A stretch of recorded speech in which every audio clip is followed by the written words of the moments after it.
ഞാൻ സാറ് ചോദിച്ച ഒരു ചോദ്യത്തിൻ്റെ ഒരു അനുബന്ധമായിട്ട് ഞാൻ ചോദിക്കുകയാണ്. അതായത് സാറത്ര നിസ്സാരവൽക്കരിച്ചാണ് ആ ഒരു ഡിസ്ക്രിമിനേഷനെ, മോഹൻലാലും വേടനും തമ്മിലുള്ള ഡിസ്ക്രിമിനേഷനെ കണ്ടതെന്ന് അതിന് സാറൊരു ക്ലിയർ ഉത്തരം പറഞ്ഞില്ല. അതുകൊണ്ടാണ് ഞാൻ വീണ്ടും ചോദിക്കേണ്ടി വരുന്നത്. ഇപ്പോൾ സാറ് പിന്നെ വെള്ളക്കരം അടച്ചില്ല, വെള്ളക്കരം അടയ്ക്കാതെ ഒരു ഇതായി ഡിഫോൾട്ടായി ഇദ്ദേഹത്തിൻ്റെ ഓഫീസിലേക്ക് ചെല്ലുകയാണ്. വരുമ്പം സാറിനെ പ്രിവിലേജഡായിട്ട് കണക്കാക്കി വേണമെങ്കിൽ ചായയോ വടയോ ഒക്കെ തന്ന് സൽക്കരിച്ചിട്ട് ചെയ്യാം. പക്ഷേ ഇവിടുത്തെ കേസിൽ 7 വർഷം വരെ ഇംപ്രിസൺമെൻറ്റ് കിട്ടാവുന്ന ഒരു ക്രിമിനൽ ഒഫൻസാണ്. അത് മോഹൻലാൽ ചെയ്താലും ഈ പറയുന്ന വേടൻ ചെയ്താലും നിയമത്തിൻ്റെ മുന്നിൽ തുല്യതായിട്ട് കണക്കാക്കേണ്ടതല്ലേ? അപ്പോൾ അതിൻ്റെ എൻ്റെ വ്യക്തിപരമായ അഭിപ്രായത്തിൽ കാട് കട്ടവന് ശിക്ഷയില്ല, ചോറ് കട്ടവനെ കൊന്നുകളയുമെന്ന് ഒരുത്തൻ സമൂഹത്തോട് ഉച്ചത്തിൽ വിളിച്ചു ചോദിച്ചാൽ ഈ സിസ്റ്റത്തിനും ഈ പറയുന്ന സാറ് പറയുന്ന ആ അധികാര ഇത് ശ്രേണിക്കും എന്തൊക്കെയോ ബുദ്ധിമുട്ടുകൾ ഉണ്ടാകുന്നു. അതല്ലേ ഈ പറഞ്ഞ ഈ ഡിസ്ക്രിമിനേഷൻ്റെ പിന്നിലും പ്രധാന കാരണം? നിങ്ങൾ രണ്ടുപേരും ഇതൊരു ജനാധിപത്യ സ്ഥിതിക്കകത്താണ്, നിയമത്തിൻ്റെ മുമ്പിൽ തുല്യരാണ് എന്ന് പറയുന്നത് നമ്മൾ ഈ കോൺസ്റ്റിറ്റ്യൂഷൻ വന്നതിന് ശേഷമുള്ളതാണ്. അദ്ദേഹം ജോലി ചെയ്തുകൊണ്ടിരിക്കുന്നത് ഈ കോൺസ്റ്റിറ്റ്യൂഷൻ വന്നപ്പോൾ എല്ലാ ഓഫീസിനകത്തിരുന്നവർക്ക് ഇതേ എൻ്റെ മുന്നേ വന്ന ആൾ ഇന്ന് എന്ന് ഞാൻ 1950 ജനുവരി 26-ന് 27-ന് വന്ന ആൾ പ്രജയല്ല പൗരനാണെന്ന് ആർക്കെങ്കിലും തോന്നിയിട്ടുണ്ടോ? ഒരു ക്ലാസ് റൂമിലുണ്ടായിട്ടില്ല, ഒരു കോടതിയിലുണ്ടായിട്ടില്ല, ഒരു വില്ലേജ് ഓഫീസിലുണ്ടായിട്ടില്ല, സെക്രട്ടേറിയറ്റിലുണ്ടായിട്ടില്ല, പോലീസ് സ്റ്റേഷനിലുണ്ടായിട്ടില്ല. അപ്പം നമ്മൾ പിന്നെ ഇത് എവിടെയാണ്, ആർക്കാണ് ഇതുവരെ നമ്മൾ അറിഞ്ഞിട്ടില്ല. നമുക്ക് സ്വാതന്ത്ര്യം കിട്ടിയാൽ അറിയാത്തത് ഈ ഹെറാർക്കിക്കൽ സിസ്റ്റമാണ്. അത് നമുക്ക് ദൈവം തന്നതുപോലെയാണ് നമ്മൾ വിചാരിക്കുന്നത്. ഈ ഭരണഘടന എന്ന് പറയുന്നത് ഇതിന് മുകളിലൊരു കമ്പളം പോലെ കിടക്കുക, അല്ലാതെ ഇതിൻ്റെ അടിവശത്തുള്ള ഈ സാധനം എന്ന് പറയുന്നത് മുഴുവനും ഹെറാർക്കിയാണ്. ഇത് അഴിക്കേണ്ടതുണ്ട്. അതുകൊണ്ടാണ് ഇപ്പം നിങ്ങൾ ഈ പറയുന്ന പ്രശ്നം അദ്ദേഹത്തിന് നിസ്സാരമായതുകൊണ്ടൊന്നും അല്ല, അങ്ങനെ അല്ലേ വേണ്ടതെന്ന് തോന്നിപ്പോകുന്ന നിലവാരത്തിൽ ഇത് നിൽക്കുന്നുണ്ട്. ഞാൻ എൻ്റെ സ്വന്തം തഴമ്പ് ഉപയോഗിച്ചിട്ടുള്ള ഒരു ദിവസമുണ്ട്. ഞാൻ ഈ 2005 ഇപ്പം നിങ്ങൾ ഈ തഴമ്പ് സാധാരണ ജാതി മതം അല്ലെങ്കിൽ അച്ഛൻ്റെ തഴമ്പ് കൊണ്ട് എന്ന് പറയത്തില്ലേ, പക്ഷെ അതിന് പകരം എൻ്റെ സ്വന്തം തഴമ്പ് ഉപയോഗിച്ചല്ല, ഞാൻ അനുഭവിച്ച ഒരാളാണ്. അപ്പോൾ ഞാൻ പൊതുപ്രവർത്തനമൊക്കെ അവസാനിപ്പിച്ച് 2000-ൽ ഉപേക്ഷിച്ച് ഞാൻ ഇവിടുന്ന് പോയി മരം നട്ട് ജീവിക്കുന്ന കാലമാണ്. ഒരു 7-8 വർഷം കഴിഞ്ഞ് ഞാൻ ജയശ്രീയുടെ അമ്മയുടെ അച്ഛൻ്റെ അടുത്തോട്ട് വരുമ്പോൾ അച്ഛൻ പറഞ്ഞ അവിടെ അച്ഛൻ താമസിച്ചിരുന്ന വീട് അത് കോസ്റ്റ് ഇഫക്റ്റീവായിട്ട് നമ്മൾ ഉണ്ടാക്കിയതാണ്. അപ്പോൾ വളരെ ചിലവ് കുറച്ചുണ്ടാക്കിയ ഒരു വീടായത് കാരണം കൊണ്ട് ഈ സ്ക്വയർ മീറ്ററിനനുസരിച്ചിട്ട് കുറച്ചാണ് അവർ ചാർജ് ചെയ്തിരുന്നത്. പക്ഷേ പഞ്ചായത്ത് ഇതായി കോർപ്പറേഷനായി. അപ്പം ഈ ആദ്യം അവർ ചാർജ് ചെയ്തത് ഈ പ്ലിന്ത് ഏരിയയുടെ കണക്ക് വെച്ചിട്ട് ചെയ്തത്. അപ്പം ഞാൻ അവിടെ പോയിട്ടൊരു ആപ്ലിക്കേഷൻ കൊടുത്ത് ഞാൻ പറഞ്ഞു ഇങ്ങനെ വളരെ ചിലവ് കുറച്ചുണ്ടാക്കിയൊരു വീടാണ്, മറ്റുള്ള ഇത് വെച്ചിട്ട് ഇത് ചെയ്യാനൊക്കെ. അപ്പോൾ മീറ്റിംഗ് നടത്തി, പഞ്ചായത്തിനകത്ത് മീറ്റിംഗ് ഉണ്ടാക്കി അവർ ശരിയാണെന്ന് മനസ്സിലാക്കിയിട്ട് കുറച്ച് തന്ന്. എന്നിട്ട് കുറച്ചാണ് നമ്മൾ അടച്ചുകൊണ്ടിരുന്നത് ഈ വലിപ്പത്തിന്. അത് 2850 സ്ക്വയർ മീറ്റർ ഉണ്ടായിരുന്നു. അപ്പോൾ അതിനനുസരിച്ചിട്ടുള്ള ഇത് കുറച്ചാണ് ചെയ്തിരുന്നത്. അപ്പോൾ ഒരു 10-15 വർഷം അടച്ചതിന് ശേഷമാണ് ഈ പഞ്ചായത്ത് മുനിസിപ്പാലിറ്റി ആയത്. ആ മുനിസിപ്പാലിറ്റി ആയ സമയത്ത് ഈ തീരുമാനം അവിടെ രേഖപ്പെടുത്തിയിട്ടില്ല. അത് കമ്പ്യൂട്ടറിനകത്ത് പോയത് പഴയ സ്ക്വയർ മീറ്ററിനനുസരിച്ചിട്ട് ചാർജ് വീണ്ടും കൂടി വന്നു. അപ്പോൾ അച്ഛനടുത്ത് എനിക്കിങ്ങനെ തന്നു, ഇതിങ്ങനെ വീണ്ടും കൂടി അവർ തരുന്നതെന്ന്. അപ്പോൾ ഞാൻ പറഞ്ഞ് ഇതെല്ലാം അവസാനിപ്പിച്ച, എന്നാലും ഞാൻ വിചാരിച്ച് അച്ഛൻ പറഞ്ഞല്ലേ കൊണ്ടുപോയി കൊടുത്ത്. ഞാൻ അവിടെ പോയി വില്ലേജ് ഓഫീസിൽ. അപ്പോൾ അത് പഞ്ചായത്ത്, ഉള്ളൂർ പഞ്ചായത്തായിരുന്നു. ആ പഞ്ചായത്ത് മാറി കോർപ്പറേഷനായി ആ പ്രോസസ്സ് നടക്കുമ്പോഴാണ്. അപ്പോൾ ഞാൻ അവിടെ ചെന്ന് ഒരു ആപ്ലിക്കേഷനൊക്കെ എഴുതി കൊടുത്ത് ഇങ്ങനെ ഒരു ഉണ്ട്. അപ്പോൾ ഞങ്ങൾ ഇത്ര വർഷം ഇങ്ങനെ അടച്ചതാണ്, രസീതുണ്ട്. അതുകൊണ്ട് ഇങ്ങനെ എങ്ങനെ ഞങ്ങൾക്ക് അടയ്ക്കാൻ പറ്റും, ഇതിൻ്റെ കണക്കനുസരിച്ചിട്ട് കറക്റ്റാണെന്ന്. അപ്പോൾ അയാൾക്കത് കാണാൻ പറ്റും. അപ്പോൾ അയാൾ പറഞ്ഞ് പക്ഷേ ഇത് ഈ കമ്പ്യൂട്ടറിലില്ല. അതില്ലാതെ എനിക്ക് ചെയ്യാൻ പറ്റത്തില്ല. നിങ്ങൾ പറയുന്നത് ശരിയാണ്, പക്ഷേ കമ്പ്യൂട്ടറിലില്ല. അപ്പം കമ്പ്യൂട്ടറിലുള്ള അത് അയാൾ റിട്ടയർ ചെയ്ത് പോയി. അയാളെ പോയി വിളിച്ചുകൊണ്ട് വന്നാൽ ചിലപ്പം നടക്കുമായിരിക്കും. ഇത്രയാണ് ഇയാൾ പറയുന്നത്. അപ്പം ഞാൻ പറഞ്ഞത്, ഇപ്പം നിങ്ങൾ ഇത് ചെയ്യാൻ പറ്റത്തില്ലെന്നാണോ പറയുന്നത്? ഞാൻ പറഞ്ഞു, നിങ്ങൾക്ക് മേലധികാരി ഇല്ലേ? ആ ഉണ്ട്. അപ്പോൾ അയാൾക്ക് അയാളുടെ അഡ്രസ്സ് ഒന്ന് പറഞ്ഞാൽ ഞാൻ അയാളുടെ അപ്പോൾ ആ മുറി, അപ്പോൾ അയാൾ പറഞ്ഞാൽ അവിടെ എന്തിനാണ് പോകുന്നത്? അപ്പോൾ ഞാൻ പറഞ്ഞാൽ നിങ്ങൾക്ക് പറ്റത്തില്ല എന്ന് പറഞ്ഞാൽ പിന്നെ നിങ്ങളുടെ മേലുള്ള അധികാരിയോടല്ലേ ഞാൻ പറയണ്ടേ, അതുകൊണ്ടാണ് ഞാൻ പോകുന്നത്.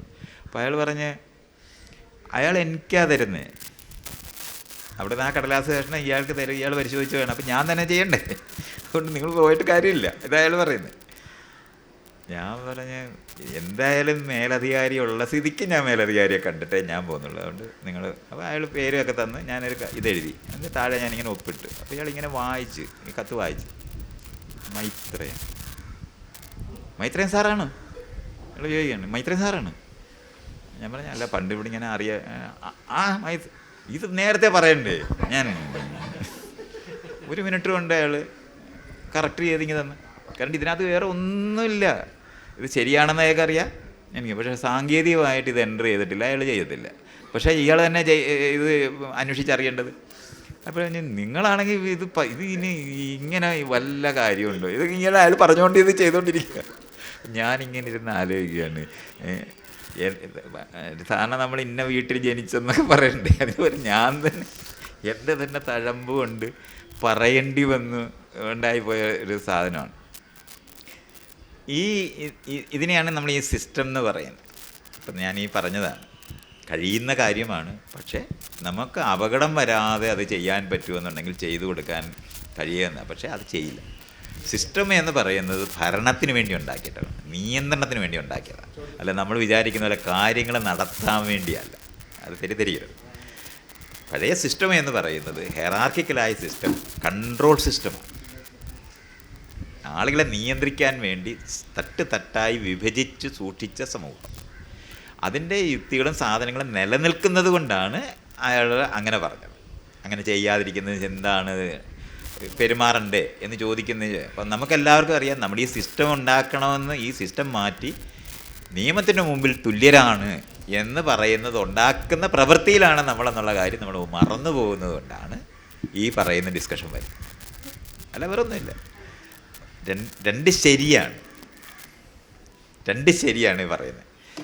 പഴയ മൂല്യത്തിൻ്റെ ശരിയാണ് അദ്ദേഹം പറയുന്നത്, നിങ്ങൾ പുതിയ മൂല്യത്തിൻ്റെ ശരിയാണ് പറയുന്നത്. അപ്പോൾ ഈ മൂല്യബോധമാണ് നമ്മൾ ഇതുവരെയും ഇംഗ്ലീഷിൽ ഇൻകൾക്കേറ്റ് ചെയ്യാന്ന് പറഞ്ഞാൽ ആർജിക്കേണ്ടതുണ്ട്. ഇത് നമുക്ക് ക്ലാസ് റൂമിനകത്ത് പഠിപ്പിക്കപ്പെടേണ്ടതാണ്. എങ്ങനെയാണ് നമ്മൾ പൗരന്മാരായി പെരുമാറേണ്ടതെന്ന് പഠിപ്പിക്കപ്പെടാത്തിടത്തോളം കാലം അത് മുഴുവനും ഈ പഴയ മൂല്യങ്ങളിൽ തന്നെ നിൽക്കും. അദ്ദേഹം ഇവിടെ വന്നിരിക്കുന്ന ആളല്ലേ, എന്നിട്ട് ഇത് പറഞ്ഞാൽ എന്താ? അല്ല, ഞാൻ അതിന് വേറെ രീതിയിലുള്ള സാർ, അത് ക്രിമിനൽ ഒഫൻസ് ആണ്. ഞാൻ പറഞ്ഞില്ലേ, അത് പറഞ്ഞ ഈ പഴയ മൂല്യബോധം, പുതിയ മൂല്യം, വിനായകന്റെ കേസിൽ എനിക്ക് വിഷയം മനസ്സിലാകാതല്ലോ ഞാനും മറുപടി പറയുന്നത്. ഞാനീ പറയുന്നത് അതിൻ്റെ സീരിയസ്നെസ് കൊണ്ട് മാത്രമല്ല, അതാണ് നിങ്ങൾ ചൂണ്ടിക്കാണിക്കുന്നത്. കാരണം പ്രിവിലേജ് മാത്രം കിട്ടുകയല്ല, ഭയങ്കരമായ ദുരിതത്തിലേക്ക് പോകാൻ പറ്റുന്ന ഒരു സാധനമാണ് ആ പ്രിവിലേജിനകത്ത് നിൽക്കുന്നത് എന്നുള്ളതാണ് നിങ്ങൾ ചൂണ്ടിക്കാട്ടുന്നത്. അതിന് സംശയമൊന്നും എനിക്കില്ല. ഞാൻ പറയുന്നത് പക്ഷേ ഇത് സ്വാഭാവികമല്ലേ എന്ന് ചോദിച്ച ചോദ്യമാണ് അദ്ദേഹം പറഞ്ഞത്. അദ്ദേഹം ഇവനെ ജയിലിലിടുന്നതിനെ പറ്റി ഒരു സപ്പോർട്ടും കൊടുത്തിട്ടല്ല പറയുന്നത്. വിനായകന്റെ വായിൽ നിന്ന് ഒരു തെറി വന്നു, മനസ്സിലായി. അതേ സെയിം വേറൊരു മറ്റൊരു സെലിബ്രിറ്റിയുടെ വായിൽ നിന്ന് തെറി വന്നാലും കിട്ടുന്ന ട്രീറ്റ്മെന്റ് അങ്ങനെയാണ്. അത് അങ്ങനെയാണ് ഈ നാടെന്നുള്ളതല്ല, ലോകം. അത് നമ്മളങ്ങനെ മനസ്സിലാക്കണം. നമ്മളിപ്പോൾ ഞാനിതൊക്കെ ഇങ്ങനെ ഈ മനുഷ്യരറിയാന്ന് പറയുന്ന പുസ്തകത്തിനകത്ത് കുറേ പണിയെടുത്ത് ഇതൊക്കെ എഴുതിയിട്ടുള്ളതാണ്. അപ്പോൾ കാട്ടിൽ പോവുകയാണെങ്കിൽ പെട്ടെന്ന് നമ്മൾ മനുഷ്യരാകും. കാരണം കാട്ടിനകത്ത് വേറെ ജീവികളാണ്, അതുകൊണ്ട് മനുഷ്യരാകും. അപ്പോൾ നമ്മൾ മനുഷ്യരായിട്ട് നമ്മൾ പെരുമാറും. ഇപ്പോൾ ഒരു അന്യഗ്രഹ ജീവി വന്നാലും നമ്മൾ മനുഷ്യരാകും. അങ്ങനെ മനസ്സിലാക്കിയാൽ മതി. അതുവരെ ഈ പറയുന്ന സകല വിവേചനങ്ങളും നിറഞ്ഞ മനുഷ്യരായിട്ട് തന്നെ നമ്മൾ തുടരും. അപ്പോൾ അത് ഒരു പ്രോസസ്സാണ്. പഠിച്ച് പ്രാക്ടീസ് ചെയ്ത് മാത്രമേ ജീവിക്കാനൊക്കത്തുള്ളൂ. ഇപ്പോൾ ഞാൻ നേരത്തെ പറഞ്ഞില്ലേ, ഞാനിരുന്ന് സംസാരിക്കുന്ന സമയത്ത് ശബ്ദം ഉയർത്തി സംസാരിക്കുന്നു, കൈയും കാലും ലാശമൊക്കെ കാണിച്ച് സംസാരിക്കുക എന്ന് പറയുന്നത് മോശമായി വളർത്തപ്പെട്ട് വന്ന ആളായതുകൊണ്ടാണ്. അത് ന്യായമൊന്നും അതിനില്ല.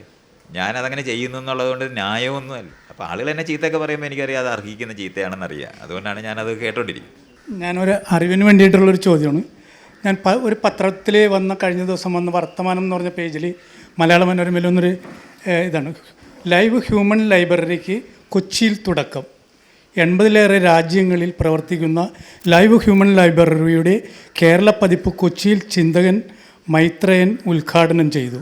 Abad nucleus mall manager KP Gopakumar, Mithrakulam managing trustee Anil Jose എന്നിവർ സംസാരിച്ചു. രാവിലെ 11 മുതൽ രാത്രി 9 വരെ വിവിധ വിഷയങ്ങളിൽ ആശയസംവാദം നടന്നു. 100-ൽ പരം പേർ പങ്കെടുത്തു. പുസ്തകങ്ങൾക്ക് പകരം മനുഷ്യരുടെ അറിവ്, അനുഭവം എന്നിവയിൽ നിന്ന് നേരിട്ട് പഠിക്കാൻ അവസരമൊരുക്കുന്ന ഈ സംവിധാനം മറ്റു ജില്ലകളിലേക്കും വ്യാപിപ്പിക്കുമെന്ന് സംഘാടകർ പറഞ്ഞു. ആ പ്രോഗ്രാമിന് ഞാനുണ്ടായിരുന്നു. അപ്പോൾ അതിനെക്കുറിച്ച് വിശദമായിട്ട് നമുക്കിവിടെ ഇരിക്കുന്ന ഈ എല്ലാവർക്കും അറിയത്തക്ക രീതിയിലും ഒക്കെ, അതിപ്പോൾ മൈത്രേയനാണ് അതിനെ ഉദ്ഘാടനം ചെയ്തതും സംസാരിച്ചു, ഞാനും ഉണ്ടായിരുന്നു അന്ന്. അപ്പോൾ അതിനെക്കുറിച്ചൊന്ന് സംസാരിച്ചാൽ നന്നായിരിക്കും തോന്നുന്നു. അതാണ് ഞാൻ ഈ ഇൻറ്ററാക്റ്റീവായിട്ട് മിണ്ടണം എന്ന് പറയുന്ന മേഖലയിലാണ് ആ കാര്യം. നമ്മൾ ഈ പുസ്തകം എന്ന് പറയുമ്പം മനുഷ്യർ തന്നെയാണെന്ന് മറന്നു പോകുന്നതുകൊണ്ടാണ്. മനുഷ്യരിൽ നിന്നല്ല നമ്മൾ പഠിക്കുന്ന, പുസ്തകത്തിൽ നിന്നാണ് പഠിക്കുന്നതെന്നൊക്കെ ആൾക്കാരിങ്ങനെ പറയും. അങ്ങനെ പുസ്തകം തന്നെത്താനെ ഇരിക്കണം, ഒരു മനുഷ്യനാണത്. അവരുടെ അനുഭവം എഴുതി വെച്ചിരിക്കുന്നതേ ഉള്ളൂ. അത് അബ്സ്ട്രാക്റ്റായിട്ട് നമുക്ക് ട്രാൻസ്ഫർ ചെയ്തിരിക്കുന്നു എന്നുള്ളതാണ്. അപ്പം നമുക്ക് ഈ പലതരത്തിലുള്ള അനുഭവങ്ങൾ ഒരു പുസ്തകത്തിന് പകരം പരസ്പരം ഇൻട്രാക്ട് ചെയ്താൽ കുറച്ചുകൂടെ എളുപ്പം മനസ്സിലാകും. അതിന് ക്ലാസ് റൂമിൽ നമ്മൾ അധ്യാപകർ പഠിപ്പിക്കുക എന്ന് പറയുന്ന സാധനമൊക്കെ വരുന്നത് അതുകൊണ്ടാണ്. അപ്പോൾ അത്രയാണ് അതിനകത്ത്. അത് പിന്നെ ഈ വീടുകളിനകത്ത് കുടുങ്ങി പുറത്ത് മറ്റു മനുഷ്യരുമായി ബന്ധം ഉണ്ടാകാതിരിക്കുന്ന ഒരു പ്രശ്നവും കൂടെ ഉണ്ട്. നമ്മൾ വീടുകളിനകത്ത് സേഫ്റ്റിക്ക് വേണ്ടി നമ്മൾ വാതിലടച്ചു തുടങ്ങിയവർ അതേ വാതിൽ കൊണ്ട് കുടുങ്ങിപ്പോയവരായിട്ട് മാറിപ്പോയിരിക്കുന്ന ഒരു കാലഘട്ടവും കൂടാണ്. അതുകൊണ്ടാണ് പരസ്പരം അങ്ങോട്ടും ഇങ്ങോട്ടും അറിയുന്ന നിലവാരത്തിലുള്ള കൂട്ടായ്മകൾ ഉണ്ടാകണമെന്ന് പറയുന്നതിൻ്റെ കാര്യത. പണ്ട് പോലെ കൊച്ചുകുട്ടികളൊന്നും വീടുകളിൽ ഇല്ലാത്തതുകൊണ്ട് പ്രായമായവർ പരസ്പരം കണ്ടെത്തി കൂട്ടുകാരായി മാറേണ്ടത് ആവശ്യമാണെന്നറിയുന്ന വശവുമുണ്ട്. ഇപ്പോൾ ഇടപെടലുകളോടെ മനസ്സിലാക്കുന്നത് കൂട്ടായ്മയ്ക്കകത്തൂടെ പരസ്പരം സഹകരിക്കുന്നവരായി മാറുന്ന നിലവാരത്തിൽ പുത്തൻ ഈ നമ്മുടെ ഈ കാലഘട്ടത്തിൻ്റെ ഒരു ഇതുകൊണ്ടാണ് നമ്മളിപ്പോൾ ടെലിവിഷനകത്ത് മുമ്പ് അല്ലെങ്കിൽ നമ്മൾ ഈ സെൽഫോണിനകത്ത് കംപ്ലീറ്റ് നമുക്ക് അതിനകത്ത് കണ്ട് നമുക്ക് ഒരു പരിചയമില്ലാത്ത ആൾക്കാരുമായിട്ട് കൂട്ടുകൂടാൻ പറ്റുന്നൊരു സ്ഥലമാണ്. അതുകൊണ്ട് നമ്മൾ ധാരാളം പേരുടെ നടുവിലിരിക്കുന്ന അനുഭവത്തോടെ ഇരിക്കാനും പറ്റും. പക്ഷേ യഥാർത്ഥത്തിൽ ഒരാളെ നമ്മൾ കാണേണ്ട അയലത്തുള്ളവരെ കാണുന്നുണ്ടാകത്തില്ല. അപ്പോൾ ഇത് രണ്ടും ആവശ്യമാണ്. അല്ലാതെ ഞാൻ ഈ സെൽഫോണിനകത്തിരിക്കുന്നത് തെറ്റാണെന്ന് പറഞ്ഞ് അടച്ചു വയ്ക്കണമെന്ന് പറയുന്നിടത്തൊന്നുമല്ല. ഞാൻ ഫുൾ ടൈം അതിനകത്തിരിക്കുന്ന ആളാണ്. അതിനകത്തിരിക്കുന്ന സമയത്ത് തന്നെ ഞാൻ ഇതുപോലെ ആളുകളെ കണ്ട് ഇടപെട്ട് കഴിഞ്ഞു. അപ്പോൾ ഇത് രണ്ടും ഒന്നൊന്നിന് പകരമല്ലെന്നും അറിയേണ്ടതുണ്ട്. അപ്പോൾ ആ നിലവാരത്തിൽ അതിനെ ഒന്ന് മനസ്സിലാക്കിക്കൊണ്ട് എല്ലാ സ്ഥലത്തും ചെറിയ ചെറിയ ഗ്രൂപ്പുകൾ രൂപപ്പെടുത്തി പരസ്പരം കമ്മ്യൂണിക്കേറ്റ് ചെയ്യുക എന്ന് പറയുമ്പോഴും എന്തിനവിടെ കൂടുന്നു? അതാണ് ഇപ്പോൾ ഈ അമ്പലത്തിലും പള്ളിയിലും എല്ലാം നടന്നുകൊണ്ടിരിക്കുന്നത്. ഇവിടെ ഹ്യൂമൻ ഇൻട്രാക്ഷൻ നടക്കുന്നുണ്ട്. പക്ഷെ അതിൻ്റെ അടിസ്ഥാനം എന്ന് പറയുന്നത് നമ്മൾ ഈ പറയുന്ന കോൺസ്റ്റിറ്റ്യൂഷണലുള്ള ജനാധിപത്യ മൂല്യങ്ങൾക്ക് വേണ്ടിയുള്ള കൂട്ടായ്മയല്ല. അത്രയാണ്. പകരം അവിടെ നടക്കുന്നുണ്ട് എന്നുള്ളത് മറന്നുപോകരുത്. അപ്പം നമ്മൾ ഈ എന്താണ് ഗുണപരമായ വ്യത്യാസം എന്ന് ചോദിച്ചാൽ നിയമത്തിൻ്റെ മുമ്പിൽ തുല്യരാണ് എന്ന് പറയുന്നത് പരസ്പരം പ്രാക്ടീസ് ചെയ്ത് പഠിക്കേണ്ടതുണ്ട്. അതിനനുസരിച്ച് നമുക്ക് ഇൻസ്റ്റിറ്റ്യൂഷൻസ് ഉണ്ടാക്കിയെടുക്കേണ്ടത്. അതുകൊണ്ടാണ് ഇപ്പോൾ 17-ാം തീയതി കൊച്ചി തന്നെ ഈ പഞ്ചായത്തിനകത്ത് ഗ്രാമസഭ അല്ലെന്നുണ്ടെങ്കിൽ ഈ വാർഡ് സഭ, ഈ മുനിസിപ്പാലിറ്റികൾ, അതിനകത്ത് നമ്മൾ പങ്കാളികളാകണം എന്ന് പറയുന്ന മേഖലയെ പറ്റിയുള്ള ഡിസ്കഷൻ നമ്മളിപ്പോൾ അവിടെ ആരംഭിക്കുന്നുണ്ട്. അപ്പോൾ അന്നും ഈ വിഷയങ്ങളെ നമുക്ക് ഇതുപോലെ പഠിക്കേണ്ടതാണ്. ഇപ്പം നമ്മളിപ്പോൾ ഈ ഇത്രയും കൂടിയിരിക്കുന്നത് പോലെയാണ് ഗ്രാമസഭ ഉണ്ടാകുന്നത്. അപ്പോൾ പാർട്ടിസിപ്പേഷൻ ഉണ്ടാകും, എന്താ നടക്കുന്നതെന്നറിയും, അവിടെ കളക്ട് ചെയ്യുന്ന പണം എന്തിനു വിനിയോഗിക്കുന്നു എന്നുള്ള കാര്യമൊക്കെ നമുക്ക് ചർച്ച ചെയ്യാൻ അതിനകത്ത് പങ്കാളിത്തമുള്ളവരായിട്ട് മാറേണ്ടതുണ്ട്. ഇപ്പം നമ്മളത് ഉദ്യോഗസ്ഥന്മാരെ ഏൽപ്പിച്ച് മാറിയിരിക്കുക എന്നുള്ളതാണ് നമ്മൾ ചെയ്യുന്നത്. വോട്ട് കൊടുത്ത് ഒരു പ്രതിനിധി ഉണ്ടാക്കിയാൽ നമ്മുടെ പണി കഴിഞ്ഞു, പൗരപ്രവർത്തനം തീർന്നു എന്ന് വിചാരിക്കുന്ന ഒരു പ്രശ്നമുണ്ട്. പൗരൻ്റെ പണി അവിടെ അല്ല. അതിനവർ 2 വാക്കൊക്കെ കണ്ടുപിടിച്ചിട്ടുണ്ട്. റെപ്രസെൻറ്റേറ്റീവ് ഡെമോക്രസി എന്ന് പങ്കാളിത്ത ഡെമോക്രസി എന്നൊക്കെ ഉള്ള വാക്ക് ഞാൻ പറയുന്നത് ഡെമോക്രസി പങ്കാളിത്തം ഇല്ലാതെ നമുക്ക് ചെയ്യാനൊക്കത്തില്ല. അതിൻ്റെ പ്രോസസ്സിനെ പറ്റി കുറച്ച് സൂക്ഷ്മമായിട്ട് ഞാൻ അന്നവിടെ പറയുന്നുണ്ടാവും. അപ്പോൾ അതൊക്കെ ഇതുപോലുള്ള ഈ പറഞ്ഞ ഇൻട്രാക്റ്റീവായിട്ട് നമ്മൾ അങ്ങോട്ടും ഇങ്ങോട്ടും ബന്ധപ്പെട്ടാൽ മാത്രമേ നമുക്ക് ഈ പുതിയ രീതിയിൽ ഉത്തരവാദിത്തപ്പെട്ട പൗരന്മാരായിട്ട് മാറാൻ പറ്റുള്ളൂ. അത് അറിയേണ്ടതും, അല്ലാതെ ഹെറാർക്കിക്കലായിട്ട് നമ്മൾ ചെയ്തുകൂടാ. കൊച്ചിയിലെ മഹാരാജാസ് കോളേജിൻ്റെ ഗ്രൗണ്ടിൻ്റെ തൊട്ടടുത്ത് നിൽക്കുന്ന ഒരു കെട്ടിടമാണ്. അത്രേ എനിക്കിപ്പോൾ അറിയാവും. അതിൻ്റെ പേര് പറയാൻ അറിയണം.